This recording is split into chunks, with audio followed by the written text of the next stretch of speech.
Assalamualaikum, welcome to my YouTube channel. So I'm here with another recipe. So आज हम बनाएंगे mix पकौड़े। तो जिसके लिए मैंने आलू कट कर लिए हैं और आलू मैंने दो टाइप के कट किए हैं, एक थोड़े बड़े भी कट किए हैं और एक थोड़े छोटे भी कट किए हैं। इसी तरह मैंने प्याज भी कट कर लिए हैं और वो भी मैंने थोड़े बड़े भी कट किए हैं और छोटे भी कट किए हैं। तो और साथ मैंने धनिया भी कट कर लिया है और सब्ज़ मिर्चें 5 से 6 अदद। तो बड़े छोटे मैंने इसलिए कट किए हैं, कुछ का मिसाला बन जाता है और कुछ जो है वो साथ नज़र आते हैं तो फिर वो अच्छे लगते हैं। तो यहाँ पे कटिंग मेरी आलमोस्ट डन हो चुकी है और एक आप छोटा सा जो है वो टमाटर भी ऐड कर दिया करें, उससे भी पकोड़े का जो फ्लेवर होता है वो भी मज़े का हो जाता है। तो जो मैंने कटिंग करके रखी थी इनकी तो अब मैंने मिक्सिंग कर ली है। तो मिक्सिंग करने के बाद हम इसके अंदर स्पाइसेस ऐड करते हैं। पहले तो अच्छे से मैंने इसको मिक्स कर लिया है और अब मैं इसके अंदर स्पाइसेस ऐड करूँगी।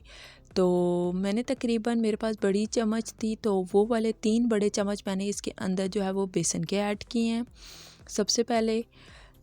और फिर मैंने इसके ऊपर ऐड किया है जी अजवाइन।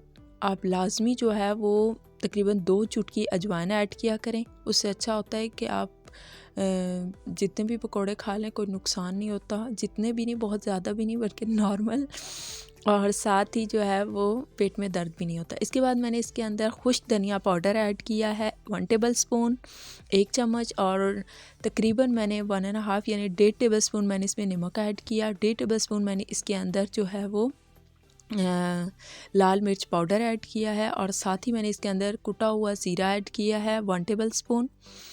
तो ऑलमोस्ट मैंने तमाम स्पाइसेस इसके अंदर ऐड कर दी हैं। और इसकी टिप ये है कि आपको इसमें अजवाइन ऐड करनी चाहिए। तो अब इनको मैं मिक्सअप कर लूँगी, और वैसे यह हाथ का ही काम है, ये चम्मच से नहीं हो सकती मिक्सिंग। सो मैं लेती हूँ एक पानी का छिट्टा, मैंने इसके ऊपर 2-3 छिट्टे पानी के लगाए हैं और अब हाथ से इसकी मिक्सिंग जो है वो स्टार्ट कर दी है। तो इससे थोड़ी देर बाद ही मुझे याद आया था कि इसके अंदर मुझे बेकिंग पाउडर भी डालना चाहिए। तो बेकिंग सोडा मैंने इसके अंदर ऐड किया है, बिल्कुल 1 चुटकी के बराबर मैंने इसके अंदर बेकिंग सोडा ऐड किया। ज़्यादा नहीं ऐड करना, वो काफ़ी ज़्यादा ऑयल जो है वो अपनी तरफ खींच लेता है। तो अब इसको मैंने अच्छे से करके मिक्स जो है वो रख दिया। तकरीबन हम लोग आधा घंटा के लिए इसको साइड पे रखेंगे, आधे घंटे के लिए। तो अभी हम लोग इसको आधा घंटा वेट करने के बाद इसकी लुक जो है वो चेंज होके कुछ इस तरह की हो चुकी है। ये अपना पानी जो है वो छोड़ने लग जाता है तकरीबन आधे घंटे के बाद, अगर आप देखेंगे।